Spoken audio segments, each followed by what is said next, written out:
Hi, I'm Jonathan, your spiritual fitness coach. First of all, I want to wish you a happy Thanksgiving. Way to stick to your goals of prioritizing your relationship with Christ and your spiritual growth today.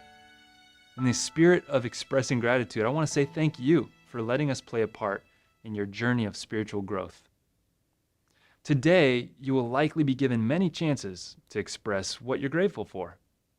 And what an opportunity to make known what God has done in your life. Isaiah 12, 4-5 says, "And you will say in that day, give thanks to the Lord, call upon his name, make known his deeds among the peoples, proclaim that his name is exalted. Sing praises to the Lord, for he has done gloriously. Let this be made known in all the earth." God's deeds deserve to be proclaimed among all peoples.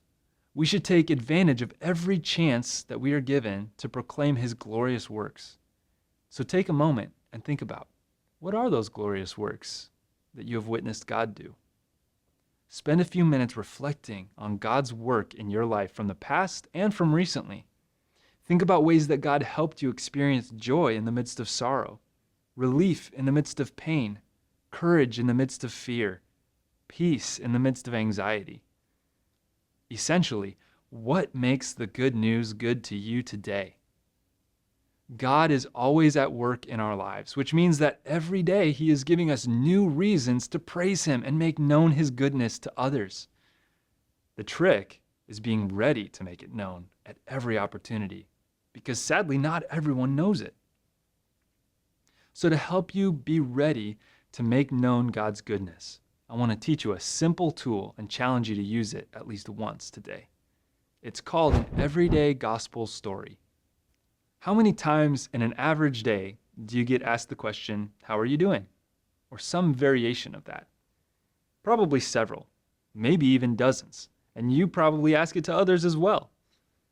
And the typical response to that question is usually pretty good, or busy but good, or some variation of that. But each "How are you?" is an opportunity to make known God's goodness.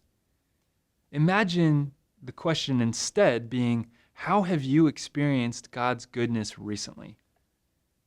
It's effectively the same question, but my response to the latter would be much more thoughtful. So an everyday gospel story is simply a brief, thoughtful response to the question, how are you? Or better yet, what are you thankful for? Which I'm sure you're likely to be asked today.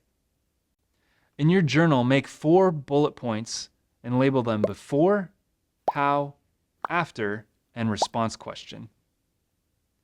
Think about a way that you experienced God being good to you in the midst of something that you were facing. Grief, anxiety, fear, etc. For before, I want you to write down the challenge or the hardship that you were facing. For the how, write down how God met you in that hardship to show you his goodness. And then for after, write down how that experience impacted you.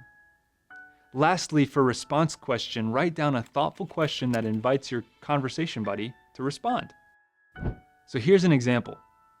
These past few months have been pretty stressful because of all the big decisions that needed to be made. That's the before. But in the midst of that stress, God has given me peace by reminding me of this verse in the Bible that says, "The heart of man plans his way, but the Lord establishes his steps." That's the how. Knowing that God is the one establishing my steps helps me relax and experience peace. That's the after. What gives you peace when you're in a stressful season? That's the response question. As you can see, everyday gospel stories can be simple, conversational ways to make known God's work in your life. So I challenge you to write down your everyday gospel story and be prepared when people ask you how you're doing and share it with someone. Today is the perfect day to make known God's work in your life. Now go win today, and happy Thanksgiving.